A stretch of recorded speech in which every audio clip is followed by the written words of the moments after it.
The summer I met Jonas, Charleston was drowning in heat and nostalgia. The kind of humidity that made your clothes cling like regret and every breath feel like a decision. I had taken a short-term artist residency at a restored plantation house just outside the city, some ironic nod to beauty blooming out of blood-soaked soil. I was there to paint, to forget, to disappear quietly without making it look like I was running. Jonas was the house's groundskeeper. Or maybe he wasn't. No one ever explained how he came to be there. He just was a silent shadow under the cypress trees, a tall, slow-moving figure who read on the dock at sunset and never used his phone. He kept to himself until the night I shattered a bottle of wine on the front steps, barefoot and reckless, crying harder than the rain. He said nothing, just handed me a towel and sat beside me until I was done breaking. That was how it started. He never flirted, never asked questions. But he listened, fully, like everything I said was worth holding. I told him about my sister, Alma, who died last spring and left behind an unfinished manuscript and a silence so loud it swallowed every corner of my apartment. I told him about the night I opened her laptop and found a goodbye she never sent. I told him I still blamed myself because I knew she was slipping and I didn't reach hard enough. Jonas never offered comfort. He just kept showing up. Mornings with coffee on the porch, afternoons where he read aloud from old novels while I painted, evenings where we watched the marsh pulse with life saying nothing, letting the air do the heavy lifting. He was magnetic in the way abandoned places are. Still, charged, unknowable. Eventually we kissed. It was slow like the tide. Careful, but sure. Afterward, he didn't leave, and I didn't ask him to. For weeks, we drifted like that. He carried my canvases. I sketched his profile when he didn't notice. I stopped checking my email. I started breathing deeper, but I always knew there was something he wasn't saying.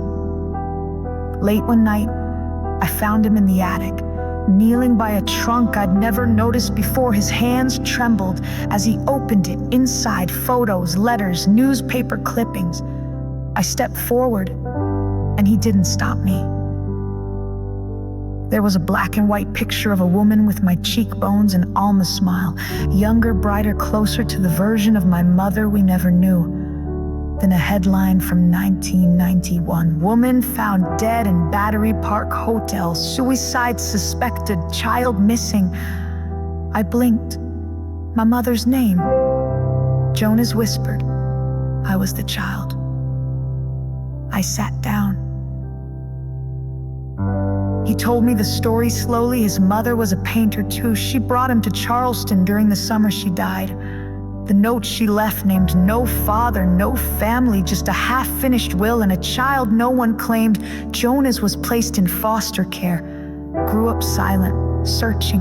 And 5 years ago, when the plantation house was renovated into a historic site, he took a job there because it was the last place she ever painted. I came here to remember her, he said, but I stayed because of you. My lungs forgot how to work. He looked up. I didn't know at first. Not until you mentioned her name, Alma. I saw her once in New York. She read a poem at a bookshop downtown. I never approached her. I didn't know if I was allowed. I whispered, "You're my brother." He shook his head. "No, not by blood. Your mom wasn't mine. She was just a woman who tried to save me. And I failed her." The silence that followed was different, not empty, heavy. I sat beside him and picked up one of the letters. It was addressed to my July, written in messy cursive. "You're not mine by blood, but you are mine by love. I see in you the softness the world tried to take. I hope one day you'll find someone who sees the whole of you and doesn't run. I couldn't stay, but I never stopped loving you." It was signed C. Clara, Jonas said. That was her name.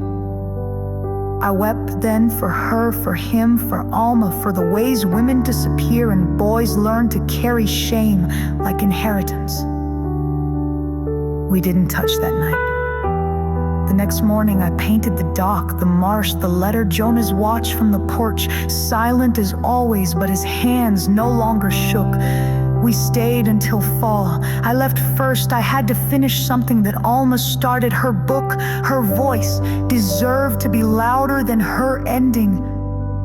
Jonah stayed to rebuild the studio she never got to use. Sometimes we write, sometimes we call, and once a year, every July I return.